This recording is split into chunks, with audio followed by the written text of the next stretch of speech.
Alhamdulillahirrabbilalamin. Salatu wassalamu ala rasulil amin. Sayyidina Muhammad wa ala alihi wa sahbihi ajma'in. Qala rabbi shrah li sadri wa yassir li amri wahlul 'uqdatam min lisani yafqahu qawli. Allahumma ja'alna minal ladzina yastami'una al-qawla fayattabi'una ahsana. Amma ba'd. Baik, naltaqi marratan ukhra fi maddati usul fiqh الأول. في هذا اليوم إن شاء الله سوف نناقش عن مصادر التبعية. ما زلنا نتكلم عن مصادر التبعية ونواصل بسد الذريعة، وكذلك إن شاء الله مصادر غير الشرعية. طيب، يعتبر يعني هذا سد الذريعة من آخر الباب، آخر المصادر الشرعية. طيب، إذن لو نستطيع أن ننهي المحاضرة الموضوعات في هذا اليوم، فباقي المحاضرة يعني الأسبوع القادم نعمل مناقشة عامة. Kita buat revision lah untuk minggu depan. Minggu ni mungkin dah habis tajuk akhir. Jadi minggu depan kita mungkin saya bukalah ruang untuk sejam saja minggu depan untuk kita berbincang dengan lebih lanjut. Maknanya sekiranya ada persoalan-persoalan tentang apa yang kita dah belajar sepanjang semester ini, insyaAllah. Baik, إذن ننظر أولا إلى تعريف سد الذريعة. ما معنى سد الذريعة لغة وشرعا؟ طيب، إذا نظرنا في هذا الكلمات، هذا المصطلح فوجدنا كلمتين يعني كلمة سد والذريعة. طيب، إذن السد لغة بمعنى الإغلاق. هذا هو معنى السد، إغلاق، close. طيب، إغلاق. طيب، الذريعة يعني الوسيلة أو الطريق إلى الشيء، سواء أكان هذا الشيء مفسدة أم مصلحة، قولا أم فعلا. طيب، وسيلة يعني وسيلة أو الطرق المؤدية إلى الشيء، مفسدة أم مصلحة، قولا أو فعلا. طيب، هذا من ناحية اللغة كلمة ذريعة. طيب، وبعض الأحيان نسمع كلمة سد الذرائع. طيب، إذا الذرائع هو جمع من ذريعة. Kadang-kadang kita jumpa kata orang guna sadu zara'i, kadang-kadang sadu zari'ah. Sebenarnya dua-duanya adalah sama, cuma zari'ah itu dia mufrad kan. Zara'i' adalah jama', itu saja. Walakin min nahiyah al-ma'na mustalah nafsu syai'. طيب، إذا أضفنا كلمة سد والذريعة، فالمعنى من هذا المصطلح هو منع الوسائل والطرق المؤدية إلى الفساد وإغلاق بابها. طيب، هذا معنى سد الذريعة. We close the doors that leads to the evil ataupun mafsadah, harms. Okay. طيب، مثال في الكتاب، لو ننظر في الكتاب، مثال حازم وعبد السلام جيران، وليس بينهما عادة تقديم الهدايا لبعضهما البعض، وبعد مدة من الزمن تم التعيين حازم قاضيا، فجاء عبد السلام مقدم هدية لحازم، فهذه الهدية ذريعة للرشوة، لذا فقد حرم الإسلام أخذها. فهمتم هذا المثال أو لا؟ فهم لا؟ طيب، حازم وعبد السلام جيران، معروف، جيران، neighbor. Okay. وليس بينهما عادة تقديم الهدايا لبعضهم البعض. Usually mereka ni bukan menjadi tabiat mereka ataupun menjadi adat mereka untuk saling bertukar-tukar hadiah, kan? وبعد مدة من الزمن تم تعيين حازم قاضيا. Tiba-tiba satu hari Hazim ni dilantik sebagai qadhi ataupun menteri ataupun timbalan menteri, hakim dan sebagainya. Faja'a Abdul Salam muqaddama hadiyatan li Hazim. Tiba-tiba lepas mana dia dilantik sebagai jawatan itu kepada menteri ataupun timbalan menteri tadi yang berjawatan, tiba-tiba si Hazim ni kerap pula bagi hadiah kepada Abdul Salam ni, tiba-tiba kerap bagi hadiah kepada jiran dia Hazim tadi. Baik, fahadhil hadiah sari'atun lirashwah. Jadi ini kita sebut sebagai kan yang hadiah yang diberikan tadi itu adalah zari'atan lirashwah. Fa haramun ala hadim an yaqbal hadhihi alhadiyah. Jadi ikut kedudukan Islam, Hazim kalau dia jadi hakim dah, qadi ni tak boleh terima hadiah tersebut dan tak boleh ambil. Kenapa? Takut-takut ini adalah satu cara untuk membawa kepada rasuah. Mana tahu Abdul Salam ni tujuan dia bagi itu adalah kerana untuk nak dapatkan projek ke, ataupun kalau dia ada sangkut kes di mahkamah, mudah untuk dia menang kes. Okey, itu maknanya pengharaman untuk kita mengambil hadiah itu, walaupun daripada jiran sendiri, kan? Itu adalah saddu dzari'ah. Maknanya nughliqul bab al-muaddiyah ila al-haram, ila al-mafsadah. Nah. Wal af'al al-muaddiyatu ila al-mafasid maka naw'an. طيب إما أن تكون بذاتها فاسدة ومحرمة كشرب المسكر والمفسد للعقول. Perbuatan yang membawa kepada mafsadah ini ada dua kategori. Kan?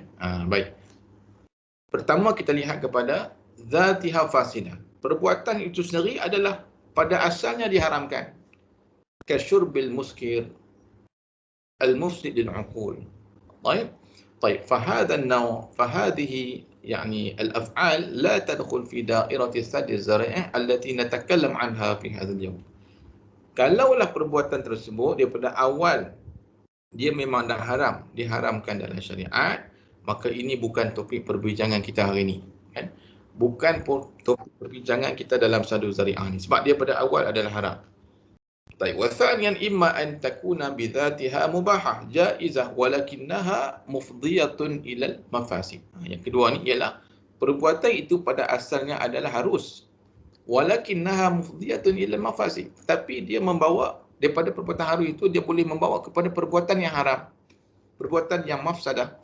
Fa hadhihi min bab sadd dzari'ah wa laha anwa'. Ini yang kita bincang hari ini.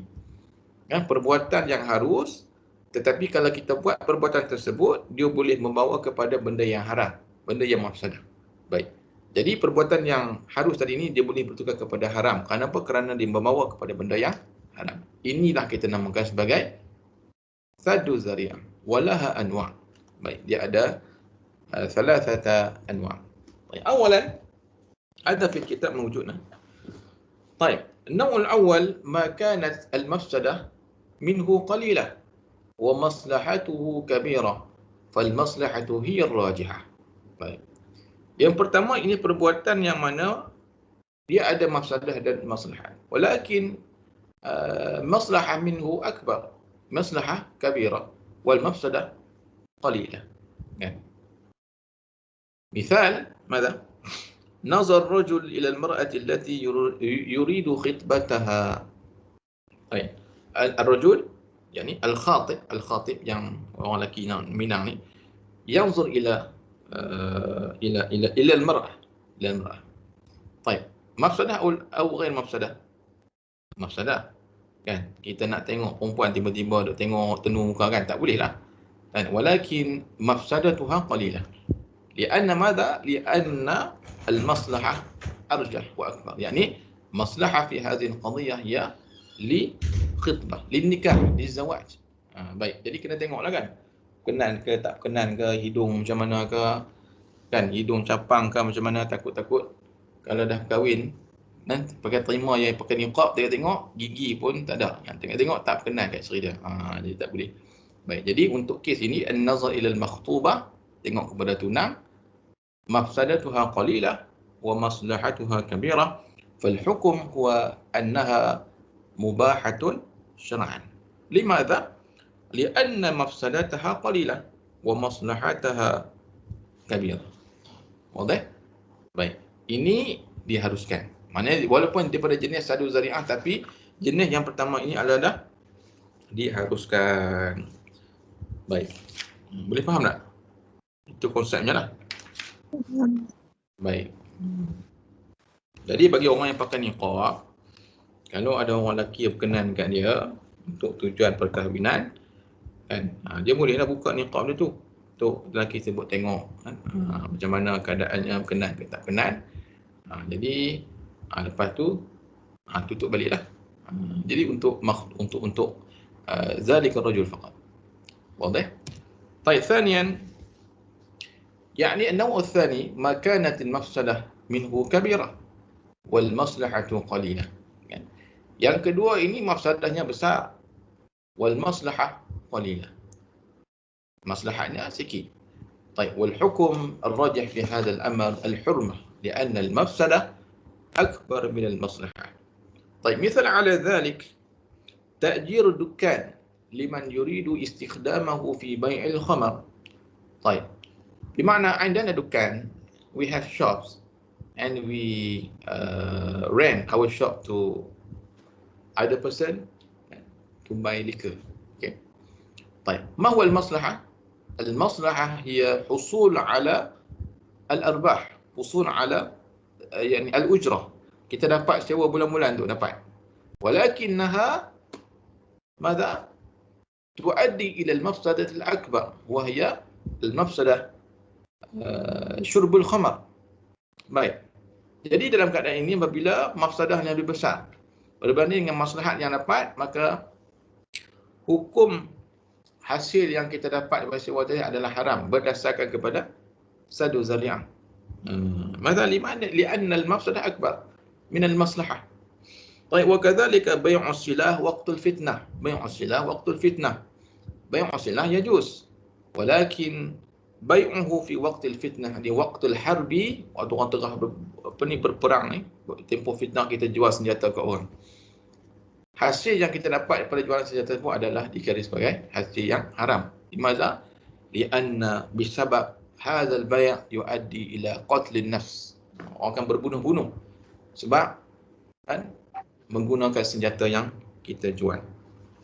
Baik, itu maksudnya sadu zari'ah. Daripada asalnya perbuatan menjual senjata itu adalah harus, tetapi membawa kepada mafsadah. Perbuatan menyewakan kedai itu adalah harus, tetapi membawa kepada mafsadah besar. Warrajih huna fi hadzal amr al-hurmah. Hukumnya adalah haram. Baik, wa kadzalik fil kitab, ini kata kitab usul fiqh Dr. Amr Al-Zaid, kasabbi alihatil musyrikin fi hadrati man ya'rif anhu sabbillahi azza wa jal idza sami'a hadha sab. Kita mencerca, mencaci Tuhan orang bukan Islam. Dan yang mana kalau kita cerca, mencaci mereka ini akan menyebabkan orang tersebut bukan Islam itu mencerca Allah Subhanahu Wa Taala. Perbuatan tersebut adalah haram. Wala tasabbul ladzina yad'una min dunillah fayasubbullaha adwan bighairi ilmin. Dalam Quran kan. Jangan kita mencerca Tuhan agama lain walaupun mereka sesat atau mereka ni bukan pelaku mudah syirik, tapi jangan mencerca. Quran sebut jangan cerca sebab apa? Mafsadah lebih besar, iaitu mereka ni akan mencerca lebih teruk lagi, membalas cercaan tersebut mencerca Allah Subhanahu Wa Taala. واضح؟ نعم. والآن نأتي إلى النوع الثالث. طيب. النوع الثالث يعني ما يؤدي إلى المفسدة إذا استعملها المكلف في غير الهدف الذي وجدت له. Okay. Perbuatan ini adalah harus, tetapi apabila kita salah gunakan benda yang harus tadi, dia akan menyebabkan kita membuat menggunakannya pada tempat yang bukan sepatutnya, bukan tujuannya. Menggunakan, kita menyalahgunakan pada bukannya tempatnya. Misaluhu man yatazawwaj al-mutallaqah thalathan bihadafi tahliliha limutalliqiha atau naqul an-nikah li gharad at-tahlil al-mutallaqah thalathan limutalliqiha. واضح هذا الأمر؟ زوج طلق زوجته ثلاثا. طيب. وإذا أراد أن يرجع إلى زوجته فيجب على هذه الزوجة أن تتزوج بزوج جديد، يعني برجل جديد، وحصلت بينهما الوطأ، ثم طلق الزوج الثاني زوجته. طيب، فيباح في ذلك الوقت أن يتزوج مرة أخرى. Kan ini untuk cerai talak tiga yang terbaik ni, kena kahwin balik dengan perempuan, berlaku persetubuhan dengan suami yang kedua tadi, barulah boleh berkahwin balik. Telah diceraikan baru boleh berkahwin balik dengan suami yang pertama. طيب في المصطلح المالي نقول هذا Cina buta. Dalam paper banyak kan. Jadi upah orang. Jadi pak sanggup kan, pak sanggup. Ni ada khidmat ni ada ditawarkan di Thailand banyak, kan? Di Malaysia pun ada pak sanggup. Dia cerai, tidur satu malam, kemudian akan bagi upah kepada orang yang pak sanggup ni. Kemudian dia cerai balik, berkahwin balik dengan suaminya yang asal. Yajuz aula يعني الأرباح الذي أخذ من هذا النكاح يجوز أو لا؟ حرام. الراجح في هذا الأمر الحرمة لأنه تحايل على قصد الشارع. Kita bermain-main dengan apa yang ditetapkan oleh Allah Subhanahu Wa Taala. Idzan nikahut tahlil haram. Pak sanggup pun haram. Orang yang buat upah itu pun, yang mengupah itu pun adalah perbuatan yang haram. Hadza huwa sebab saddu zari'ah. Wadih atau tak? Ustaz, contohnya kalau kerajaan ni dia ada dia nak bagi satu projek, dia meluluskan projek contohnya taman air, taman tembak air kan. Taman tembak air ni contoh orang projek tu sebab dia nak buat taman tembak air terbesar kat Asia Tenggara. So orang ramai akan macam tarikan ke Malaysia and orang akan datang lah, jadi income dekat Malaysia, dekat negara kita. Tapi macam kita tahu, taman tembak air ni kan orang tak tahu aurat yang betul, semua lah campur perempuan semua.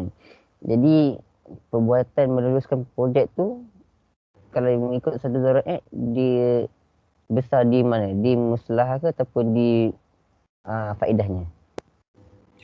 Okey, taman tembak air ni kita luluskan itu bukan untuk sebab dia tak pakai baju tu. Tetapi ada atas dasar kita panggil lahwun lah. Untuk nizah, untuk kita tempat untuk orang bersiar-siar lah. Jadi atas dasar itu okey, tak masalah.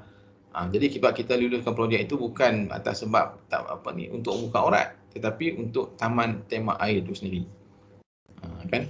Jadi tapi syarat kan di dalam tembak air kan kebanyakannya dia dah bagi syarat dah. Kena pakai apa tu, swimsuit yang betul lah, yang itulah. Kalau macam perempuan, kalau tak pakai full swimsuit, kena pakai bikini. So macam itu yang yang tu syarat mereka. atas dasar pengurus dia nanti. Maknanya mungkin kerajaan sendirilah boleh luluskan, tapi dia disyaratkan untuk kita sendiri. Untuk non-Muslim tak ada masalah sebab dia tak ada hudud aurat dia. Tapi untuk yang Muslimah ni, kalau buat di Malaysia untuk nak menarik, maknanya kalau kita pakailah suit yang Muslimah, mungkin itu lebih menarik ramailah pelanggan-pelanggan daripada orang Islam kan. Jadi beri pelonggaran ataupun satu peraturan untuk khas untuk suit Muslimah pun dibenarkan. Sebab maknanya bikini ni pun orang yang bukan Islam je pakai kan, sebab dia tak ada aurat. Tapi itu adalah tertakluk kepada kebijaksanaan kerajaan lah kan. Sebab kerajaan pun dia luluskan tu, dia tak berhak sebenarnya. Cuma dia boleh cadangkan lah penganjur ni macam mana untuk nak menarik lebih ramai lagi pelanggan orang Islam ni. Pada Malaysia ni ramai orang Islam, jadi dia bolehlah sarankan cadangan tersebut untuk mewujudkan satu etika pakaian Muslimah. Saya rasa boleh buat je benda tu. Tapi dia hukumnya dia haruslah. Okey, Zat. Baik. طيب واضح منعنا السؤال حتى النوع الثالث هذا. Kita fahamkan konsep dulu. So yang pertama kita tengok balik, yang pertama, yang kedua, yang ketiga. Yang tak boleh ialah yang dua, yang tiga ni. Ini dah isu yang termasuk dalam saddu zari'ah. Yang pertama tadi clear lah sebab dia ada maslahat. طيب.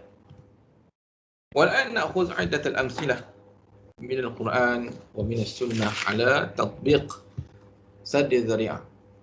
أولا تحريم القطرة من الخمر لئلا تتخذ ذريعة إلى الحسوة، والحسوة ذريعة إلى شرب ما يسكر. Al-qatrah min al-khamr makna pengharaman setitik daripada khamar. Bi'alla tattakhidh zari'atun ila al-haswa, supaya setitik ini kenapa diharamkan juga walaupun tidak memabukkan, kerana kalau diharuskan akan menyebabkan zari'atun ila al-haswa, rasa macam kita nak try lagi. Wal haswah zari'ah ila syurb ma yuskir. Jadi daripada kita rasa sedap nak try itu, dia akan membawa kepada syurbi ma yuskir. Sebab itulah kan, Nabi sebut dalam hadis, ma askara kathiruhu fa qaliluhu haram. Sesuatu minuman yang mana bila banyak dia menjadi haram, sikit pun haram. Tak mabuk pun haram, setitik pun haram. Okey. Atas dasar apa? Saddu zari'ah. Untuk nak mengelakkan orang supaya kan, nak minum. Kan? Sebab kita tengok hari ni, kadang-kadang dalam kandungan bir tu, dia tak banyak kan. Mungkin 3%, 2% tu pun tak boleh juga. Sebab takut orang dah biasa-biasa minum bir ni dia akan terbiasa untuk minum sampai mabuk. Wadah? Hadza hukum في الإسلام. طيب ثانيا تحريم الخلوة بالأجنبية لئلا تفضي إلى المحذور، يعني إلى الزنا. الخلوة بالأجنبية في أصله مباح، ولكن هذا الفعل يؤدي إلى المحذور. boleh kemungkinan besar membawa kepada benda yang haram. Duduk dalam kelas berdua-duaan di antara siswa dan siswi kan, seorang lelaki, dua perempuan, tutup pintu, study sebagainya. Dan kita nampak betul itu adalah benda yang haram untuk study. Sedangkan benda ni adalah haram. Kenapa? Muaddi ila mahzur ila zina. Okey? Baik. Thalithan, naha syari' an yakhthuba ar-rajul ala khutbati akhihi, ala khutbati akhihi, saddan li zari'ati at-tabaghud wat-taba'ud. Al-khitbah ala khitbatil ghairi. Maksudnya kita tak boleh bertunang di atas seorang perempuan yang telah pun dipinang oleh orang lain. Kenapa tak boleh? Lianna hadzal fi'l yu'addi ila tabaghud wa taba'ud. Menyebabkan pergaduhan, permusuhan dan menjauhkan di antara hubungan dua orang ni tadi. Kan? Itu perbuatan tersebut kalau kita boleh ya, sebab tak kahwin lagi. Walakin hadha yuaddi ila tabaghud wa taba'ud fa hukmuhu haram. Tak boleh. Wa kadzalik yani yabi' ala bai'i akhihi. Kita menjual, membeli sesuatu yang telah pun dibeli oleh orang lain. Kita menjual barang yang telah pun dibeli oleh orang lain. Sama juga dia punya sebab dia tabaghud wa taba'ud. Kita dah beli dah. Orang yang beli, kita jual pula ke orang tu. Cik-cik boleh bergaduh. Dan ini perbuatan tersebut adalah haram lah. بسبب سد الذريعة. طيب وأخيرا هذا منها كثير من هذه الأمثلة يمكن أن تقرأ من كتاب أصول فقه دكتور عبد الكريم زيدان. طيب منع الشارع ولي الأمر أو القاضي من قبول الهدية ممن لم تجري عادته بمهاداته لئلا يكون الإهداء ذريعة إلى محاباته بالباطل. Ini contoh macam yang Haji dengan Abdul Salam tadi. Kan, seorang pemerintah, menteri ataupun qadi tak boleh menerima hadiah daripada orang biasa yang bukan kebiasaan orang ni bagi hadiah kat dia. Tiba-tiba bila naik jadi qadi, jadi menteri, tiap-tiap hari orang hantar hamper dekat dia. Jiran pun bagi hadiah kat dia. Dia tak boleh terima benda tu. Kena sedekah bagi orang lain. Limadha li'alla yakun hadhihi al-ihda' dhari'atan ila muhabatihi bil batil. Mungkin ada orang ambil kesempatan di atas jawatan dia itu. Kerana dapat projek dan sebagainya. Jadi hukum menteri itu ambil tak boleh. Haram. Okey? Wadah? Hadha min al-amsilah ala sadd dhari'ah fil Quran was sunnah. Ustaz. Nah. Contoh tadi yang ada orang dia nak jual ataupun sewakan tanah dia dekat orang lain, orang tu nak buat kedai arak kan haram kan.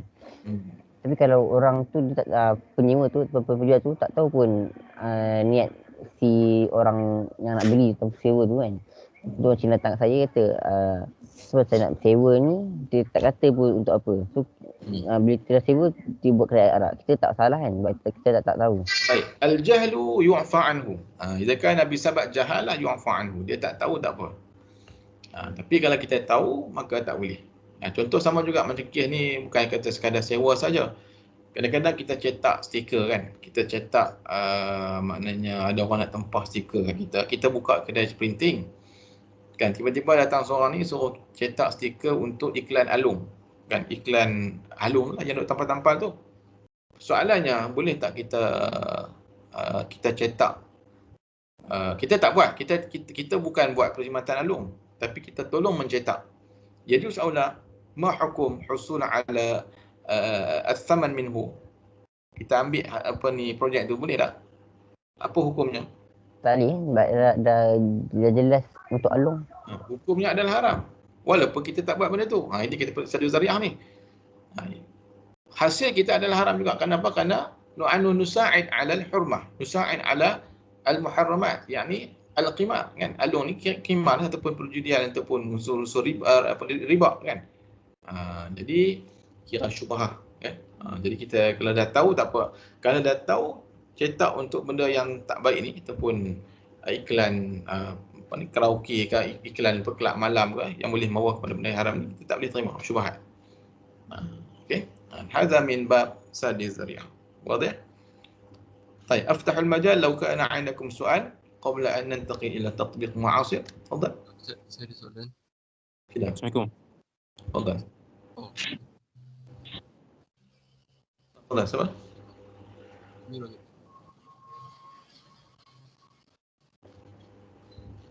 Okey, silakan siapa yang nak tanya soalan? Sorry Ustaz, yang nombor 3 tu saya tak cerdas sangat. Okey, yang ketiga Baik ni. Yang ketiga ni ma yuaddi ila al-mafsadah idza ista'malaha al-mukallaf fi ghairi al-hadaf alladhi wujida lahu.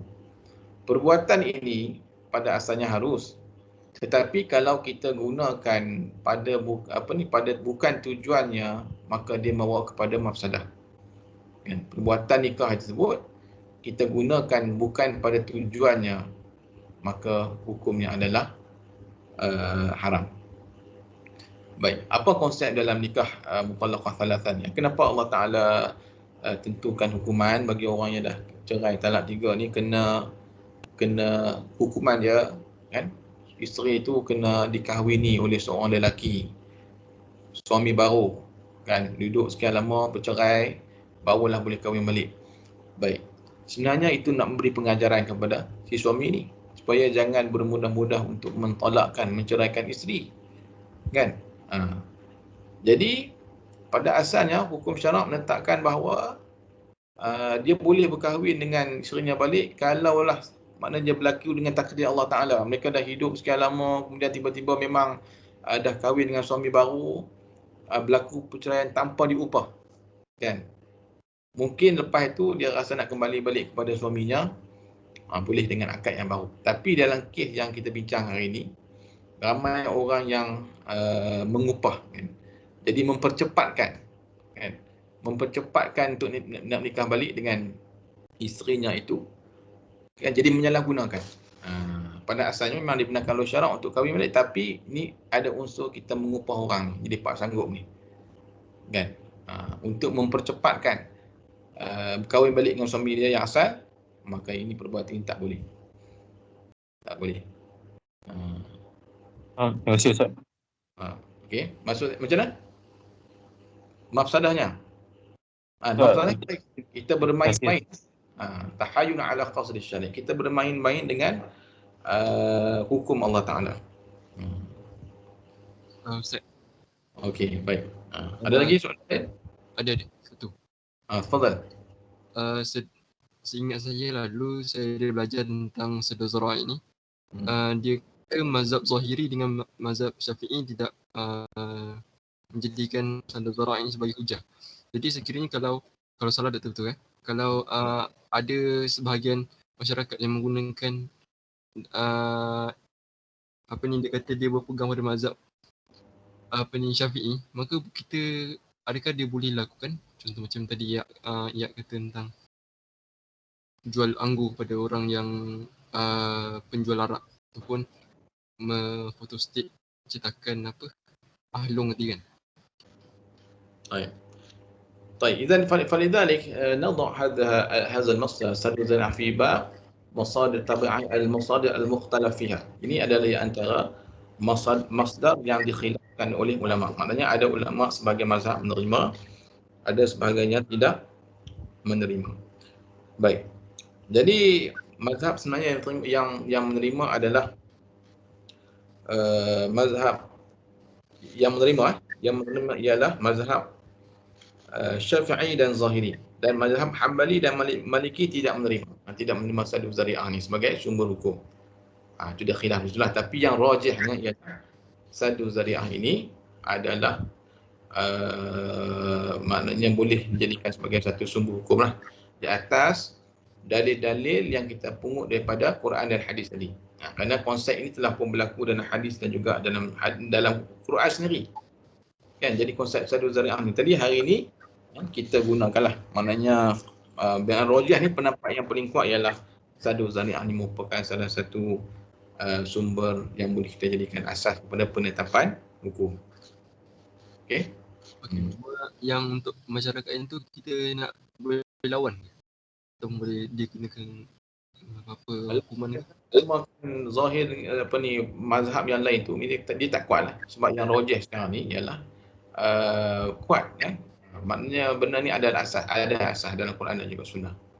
Tapi kadang-kadang kita kena teliti juga. Jangan semata-mata kita baca satu statement dalam Google, kita faham tak cukup kan. Macam konsep istihsan hari itulah. Kita kata Imam Syafi'i tak terima istihsan. Sedangkan Imam Syafi'i terima istihsan dalam kes-kes yang ada dalil. Maknanya kadang-kadang dalam hukum yang diterima istihsan oleh Imam Syafi'i juga berbetulan dengan mazhab lain. Cumanya mazhab Syafi'i ini diterima atas dasar ada dalil. Sebab tu kena perhalusi lah. Bukan semata-mata kita kata terima baca dalam internet kata ada mazhab terima, ada mazhab tak terima, kita pun buat mazhab. Tanpa kita memperhalusi sebenarnya apakah dalil dan hujah yang diberikan oleh setiap mazhab itu. Tetapi al-rajah yang paling kuat ialah saddu zari'ah hadza yu'tabar masdarun min masadir at-tashri'. Okey. Dia kena tengok pula kepada maqasid syariah dan sebagainya lah. Banyak benda yang perlu diperhalusi lah. Okey. Okey. Baik, والآن ننظر إلى تطبيق المعاصر لسد الذريعة. كثير من الأمثلة المعاصرة تثبت هذا المصدر. مثلا فتوى حكم زراعة الشجرة كتوم لغرض الطبي والدواء kan. Jadi hukum asal ialah yajuz, tetapi membawa kepada hukum yang haram jika terdapat faktor-faktor luar yang boleh membawa kepada sesuatu yang lebih mudarat, yakni takhdir atau iskar kan. Kalau kita tanam pokok ketum boleh untuk tujuan perubatan, tapi masalah besar ialah mungkin lebih ramai lagi orang akan jadi ketagihan ketum. Falizalik yuhram. Yani atas dasar tu tidak dibenarkanlah untuk kita tanam ketum buat masa sekarang. Walaupun ada saranan daripada Risda untuk gantikan pokok getah ni ditanam dengan pokok ketum, tapi rancangan tidak diteruskan atas dasar saddu zari'ah. Okey. Okey, hukum penggunaan vaksin COVID-19 kan, hukumnya adalah harus dan wajib diambil oleh golongan yang ditetapkan oleh kerajaan. Baik, atas dasar apa? Al-daruri yuzal. Baik, jadi tengok di bawah ni dikata mengambil vaksin sebagai satu pencegahan daripada penyakit. Jadi pencegahan ni adalah saddu zari'ah lah. Kan? Saddu zari'ah walaupun dia ada mudarat sikit dari segi mungkin menyakitkan, ada sikit rasa tak selesa pada badan, tetapi hadza yuaddi ila man'i intisharil waba' fil mujtama'. Dan hadza mutanasibun ma'a masdar sadd az-zari'ah. Wadah? Baik, wa kadzalik yani PKP kan? PKP itu disebut sebagai apa? Tahdid al-harakat. Tempoh pergerakan ini, tengok dari sini ada untuk entas negeri kan? Tajawuz al-hudud al-wilayah la yajuz. Perhimpunan majlis perhimpunan sosial termasuk dengan apa yang tahdid adat al-musallin fil masajid kan. 6 orang hari ni kan di Selangor 6 orang boleh solat. Solat Jumaat pada asalnya fardun, walakin yakni يمنع المساجد يغلق المساجد نصلي في البيوت. هذا متناسب مع سد الذريعة. Kuarantin kan, kuarantin al-hajr as-sihhi. Kamu dibaca dalam akhbar Arab ataupun makalah-makalah Arab, mungkin saya akan bagi untuk kamu baca sekali ya. Al-hajr as-sihhi. Elok kita baca istilah-istilah yang berkaitan dengan wabak ni. Al-hajr as-sihhi, al-qamamat, pelitup muka, al-qafazat kan. Jadi hadza mutanasibun ma'al hadis idza sami'tum bihi fi ardin fala taqdimu alaih. Ini hadis ta'un ini. Apabila kamu dengar satu tempat tu ada ta'un, fala taqdamu alai, jangan pergi ke situ. Ada perintah pergerakan kan. Wa idza waqa'a bi ardin wa antum biha fala takhruju firara minhu. Kalaulah kamu berada di tempat yang kena wabak tersebut, jangan kamu keluar daripada tempat tersebut. Jangan lari. Sebelum pergi pekat lari balik kampung. Kenapa? Hadza khaufan min intishar al-waba' fil mujtama'. Dan kita dah tengok dah berlaku kan. Orang tak mau balik kampung, tiba-tiba naik kan, kadar COVID-19 baru ni. Sampailah kena buat PKP 3.0. Hadza taqdim mu'asir di Sadd Zari'ah. Okey. Baik, rentas negeri sampai aktiviti hukum yang haram. Dan hadza qala mufti wilayah. Dia atas dasar kita melanggar perintah ulul amri. Tetapi sebenarnya ialah juga untuk Sadd Zari'ah, untuk mengekang intishar al-waba' corona. Hukum solat Jumaat bagi ahli Korea di masjid kan yang ditutup di semua negeri sekarang ni, bukan di Sarawak saja. Jadi wajib menunaikan solat fardu zuhur 4 rakaat fi buyut kan. Wa siapa yang tidak hadir, alladhina la yahduruna ila al-masajid, hadza la ya'tham, tidak berdosa. Atas dasar untuk mengukang penularan COVID-19. Ighlaqul masajid liman'i tafashil waba' al-corona. Hadza mutanasibun ma'a qa'idah Sadd Zari'ah. Baik, hukum solat Jumaat dalam suasana COVID-19. Okey. Fatwa-fatwa sebegini elok kita baca supaya kita ada pandangan, kita ada hujah dan kita tidak terbawa-bawa dengan apa yang digembar-gemburkan dalam media sosial. Kan?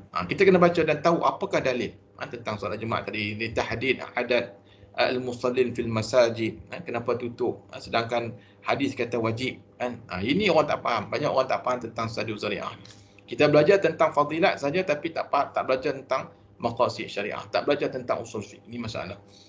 Jadi harapnya kita yang belajar usul fiqh tidak terbawa-bawa dalam apa yang diamalkan oleh masyarakat, tak fahamnya masyarakat tentang konsep hukum akam dalam Islam. Kita hanya faham zahir nas Quran hadis tapi tak baca detail tentang usul fiqh ini. Itu bahaya. Okey. Baik. Wadah?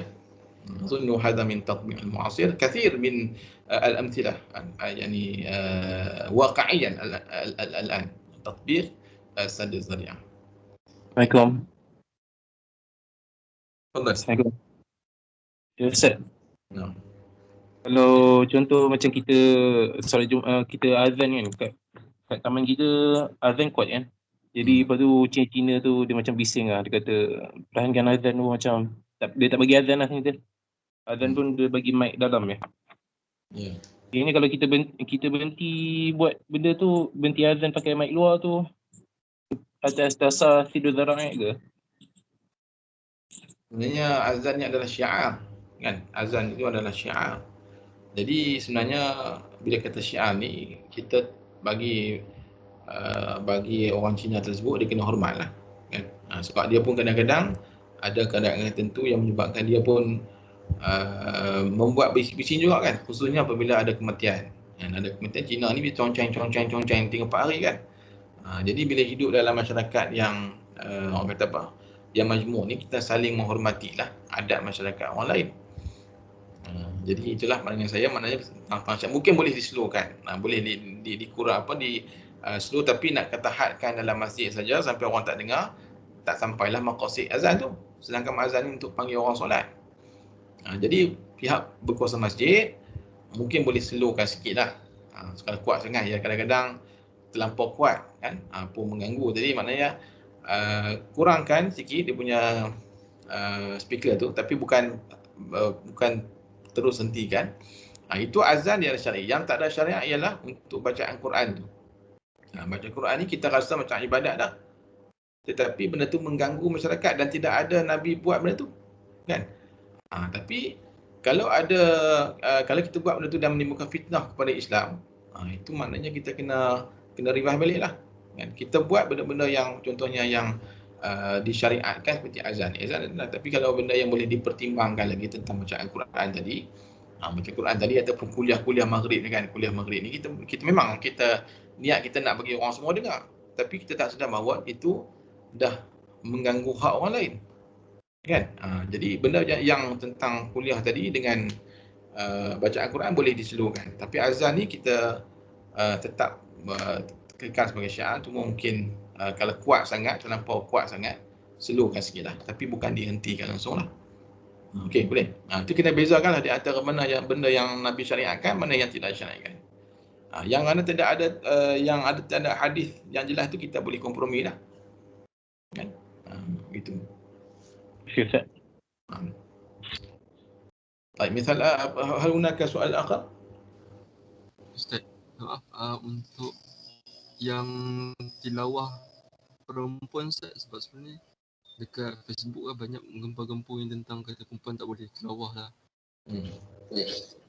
Tu dikira sadar zara'i ke macam mana? Sebenarnya benda ni hak gembur-gembur ni orang yang tak faham. Benda ni tilawah Quran pun dah lama dah. Benda ni selesai lama dah. Yang tak bolehnya ialah suara Quran kata aurat tu macam mana. Yang kata aurat ni kalaulah dia menyanyi dalam keadaan menggiurkan, menarik nafsu syahwat orang lelaki, itu yang tak boleh. Tapi yang duk gembur-gembur kata tak boleh tilawah ni pun, dia balik rumah dia dengar juga. Dia tengok-tengok juga cerita-cerita filem Hindustan, dengar juga Malaysian Idol kan. Itu kadang-kadang terkalih. Jadi sebenarnya perlu difahami lah tentang konsep aurat ni macam mana. Jadi kalau kita ambil hukum mudahnya, semua ulama dah di Malaysia ni pun terimalah maknanya benda aurat yang dimasukkan dalam untuk penyertaan wanita dalam majlis dewan ni adalah harus sebenarnya. Harus. Tidak ada larangan. Kalau tidak, dah lama dah keluar fatwa Malaysia ni mengharamkan, tapi tidak diharamkan. Daripada dah lama pada tahun 1960-70-an lagi untuk musabaqah tilawah Quran ni dibolehkanlah dalam konteks fatwa di Malaysia. Okey.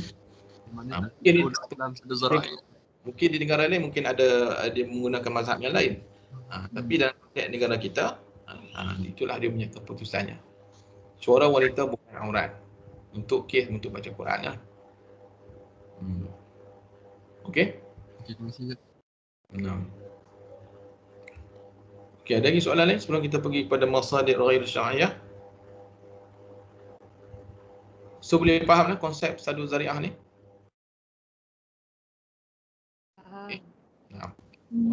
InsyaAllah. مصادر غير الشرعية وهذا هو الآخر موضوع. طيب هناك عدة أنواع يعني يمنع يعتبر من المصادر غير الشرعية. أولا التشريع أو العقل، ثانيا التفويض أو العصمة، وأخيرا الإحالة. طيب ما معنى التشريع أو العقل؟ يعني العقل المجرد عن الاعتماد على الشرع الإلهي لا يعد مصدرا من مصادر الفقه الإسلامي.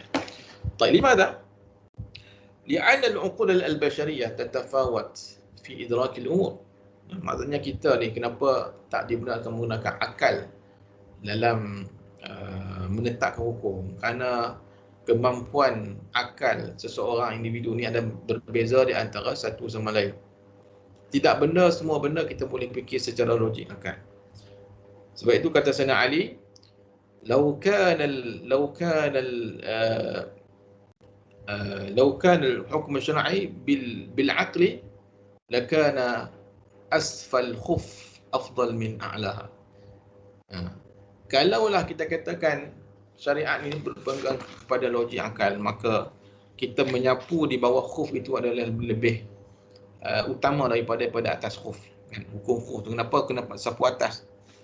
Kalau ikut logik akal kita bawah. Kan? Kenapa? Bila wuduk pula, kenapa bila kentutnya kenapa tak basuh punggung belakang? Kan? Kena wuduk macam biasa. Kan? Itu adalah antara ketidakmampuan kita dalam setengah perkara untuk mengetahui apakah hikmahnya. لأن العقول البشرية تتفاوت في إدراك الأمور. طيب وكذلك أنها ليست معصومة من اندفاع وراء الشهوات والثروات. Kita ni banyak di antaranya kita ni berfikir berdasarkan kepada nafsu syahwat. Kalau dipikir asal nafsu syahwat ni, riba boleh, zina boleh, khamar boleh. Rata-rata akal kita yang hendakkan keseronokan. Walakin hadza yumna fi syariah. Dalam kes halal ni Banyak orang tanya kita kenapakah tahrim al-khinzir. Limadha yuharam al-khinzir fil Quran? Kenapa haram? Kerana dia adalah haram. Jadi orang mengkaji dari segi aspek saintifiknya, tiba-tiba jumpa fakta bahawa dalam khinzir ini ada cacing. Dari segi saintifiknya ada cacing yang mana tak mati. Kan? Kalau kita rebus sampai 100 darjah Celsius pun takkan mati cacing ni. Dan juga dia kotor. Baik, sekarang ni soalan. Kalaulah kita ada teknologi yang boleh mematikan kuman tersebut dan juga kita ternak khinzir secara bersih, very hygienic place, adakah harus ataupun tidak? Adakah Masih haram. Ma zalat yani fi hukmihi al-asl, yani haram. Ini di antara benda-benda yang tak boleh fikirkan secara akal. Okey, sertu kan 7 kali. Kenapa 7 kali? Ada hadis. Jadi ada setengah ulama kata ta'abbudi. Unsur ta'abbudi. Mazhab Syafi'i mengambil pendekatan ini. Dan ada yang kaji dari segi saintifik, tanah ni boleh membasmi kuman. Betul. Tetapi dari segi saintifiknya, itu kita boleh kuatkan lagi lah. Walakin al-hikmah min zalik, Allah Subhanahu wa taala a'lam bizalik. Nahnu sami'na wa ata'na. Baik, thaniyan التفويض أو العصمة بمعنى إحالة الحكم إلى العالم في المسائل والوقائع بما يشاء من غير دليل يستند إليه. Yang kedua ni ialah ismah atau tafwid ni, kita menyerahkan hukum hakam ni kepada seorang alim, seorang syekh, kan? Seorang apa lagi? Tokoh agama dalam sebuah pertubuhan untuk tetapkan hukumnya. Kan? Tanpa ada dalil yang dia bersandar, ni tak boleh juga. Ni hati-hati kalau siapa yang ikut ajaran sesat ataupun Syiah, kan? Syiah ni adalah Syiah ni dia menyerahkan hukum hakam ni kepada ilal alim fi ladaihim. Kan hatta yang ada yang kata yajuz akli rawth najis min al-alim. Kalau alim tu berak, kita boleh makan najis tersebut kerana sucinya alim tersebut. Ini bertentangan dengan syariat. Najis tetap najis. Si alim ni macam mana dia syekh dalam mungkin tarikat dan sebagainya, kita hati-hatilah. Tarikat ni adalah harus, kan? Boleh. Cumanya hati-hati supaya jangan kita terlampau ta'assub dengan syekh sampai buat benda-benda syekh ni cakap benda yang bersanggah dengan syarak pun, kan? Syekh ni kata kalau masuk dan ni kata tak perlu solat Jumaat. Jangan pergi ke masjid, kita solat bersama dengan jemaah kita. Itu confirm salah. Kerana solatul jamaah mafrudun. Yani la khilafa bainal ulama. Kena hati-hati benda ni ya. Jadi untuk kita ni kita kena ilmu kukuh lah. Jumpa alim macam ni, sah dia salah, sesat. Okey, tafrid alim macam ni. Ila yajuz haram fil Islam. Wa akhiran al-ihalah. Ma ma'na ihalah? Hiya an yughayyir al-muslim ahkam al-syariah al-islamiyah bi ahkam syariah ukhra. Taghyir hukum syariat ni dengan hukum syariat lain. Gantikan. Hukum syariat dalam bab makanan, Allah dah wa yuhillu lakum at-tayyibat wa yuhillu lakum at-tayyibat wa yuharrimu alaihimul khaba'ith. Konsep tayyibat Islam ni lebih kata apa, lenient ataupun lebih terbuka lah dalam Islam. Tiba-tiba kita nak syariatkan impose satu peraturan makanan orang Yahudi pada orang Islam. Kenapa Yahudi ni cerdik? Kerana mereka ni tak menggabungkan di antara makanan laut dengan sebagainya, kerana mereka tak gabungkan dengan susu dan sebagainya. Itu di antara apa yang disebut dalam syariat yang orang Yahudi lah, kan? Tapi untuk orang Islam, dia hukum ni tidak tertakluk. Orang Yahudi kenapa ni? Kerana mungkin dia banyakkan makan kacang dan sebagainya, ataupun benda-benda yang haram untuk mereka, kita yang halal untuk mereka, kita imposekan benda tu ke atas orang Islam. Maka ini tak betul. So dalam bab soal makanan, kita kembali kepada Quran dan juga sunnah. Apa yang baik makan, apa yang khaba'ith itu kita tinggalkan. Hadza ma'na al-ihala. Wadah? طيب باختصار خلصنا من يعني المناقشة جميع المصادر التبعية ومصادر غير الشرعية. طيب.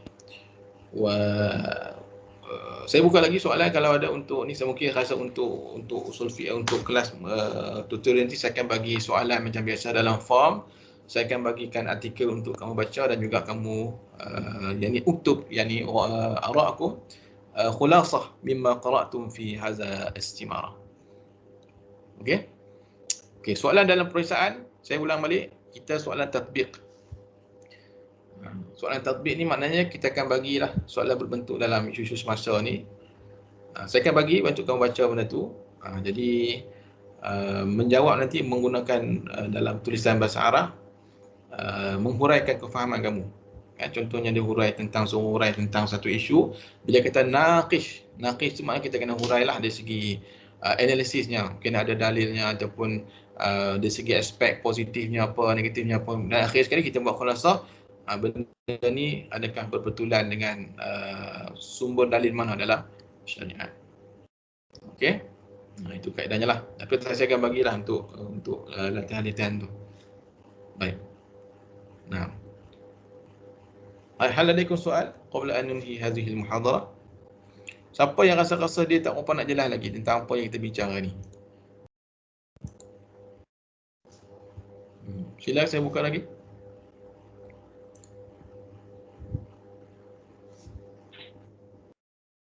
Assalamualaikum. Minta maaf Ustaz. Ihalah lagi Ustaz. Okey, ihalah. Okey, boleh tanya. Tanya sampai saya tak kisah tanya sampai kamu faham Baik. Ihalah taghyir al-muslim ahkam syariah Islamiyah bi ahkam min syari'atin ukhra. Baik, maknanya kita menggantikan hukum syariat yang sedia ada ni dengan syariat agama lain. Wa hadha amrun mafruḍ. Kan? Benda ni tolak. Kita tidak boleh menggantikan hukum syariat sedia ada dengan syariat daripada agama lain. Contoh saya bagi tadi, kita mengambil syariat agama Yahudi dan sudut pemakanan mereka itu kita wajibkan untuk kita ikut. Kita tinggal yang mana yang Islam punya, kita gantikan itu hukum makanan dengan syariat agama Yahudi. Fa hadha amrun marfud. Baik. Itulah ya. Itu maksudnya ihalah. Tahwil ihalah ataupun kita hilah ni kita hilah syariah. Kita rasa nampak benda tu macam okey, tapi sebenarnya kita dah gantikan hukum syariat ni dengan agama yang lain. Baik. Ni pun ramai orang terlibat macam ni kan. Ada yang buat satu one world religion pun kan. Katanya di Johor ada tumbuh satu, wallahualam betul tak betul, ada cop agama semua dunia. Agama one world one religion, ke arah satu agama saja, gabungkan di antara Yahudi, Buddha, tak sama status, sama tempat, sama kedudukannya. Ini tak boleh lah kan, kerana inna dina indallahil Islam. Islam ni dia bukan agama yang sama dengan syariat yang lain, dan agama yang terbaik untuk diikut kerana datang pada Allah Subhanahu wa taala. Nah. Wadih Amirul? Okey, yang lain ada lagi? Boleh okey. السؤال ما في سؤال فأظن ننهي نكتفي بهذا القدر. ولو كان عندكم سؤال آخر فيمكن أن تسأل في مجموعتنا واتساب، وأحاول أن أجيب على جميع الأسئلة المطروحة. Okay, so insyaAllah saya akan bagikan soalan-soalan dan juga artikel, membaca dan analisis, cuba menjawab dalam bahasa Arab. Okay, insyaAllah. Ini latihan untuk kita tajuk hari ini. Siapa yang buat, dapat ilmu lah. Siapa yang tak buat tu, pulangkan dia lah. Tapi saya bukan apa, bila bagi latihan banyak ni, orang kata banyak apa, komen daripada student ni banyak sangat soalan. Sebenarnya soalan tu untuk melatih kita berfikir kan. Kita bila banyak soalan kita baca, insyaAllah kita akan faham dan berguna untuk kita. Okey. Okey. Baik. أظن نكتفي بهذا القدر. شكرا على حسن استماعكم وانتباهكم. والسلام عليكم ورحمة الله وبركاته. وعليكم السلام ورحمة الله وبركاته. شكرا أستاذ. شكرا.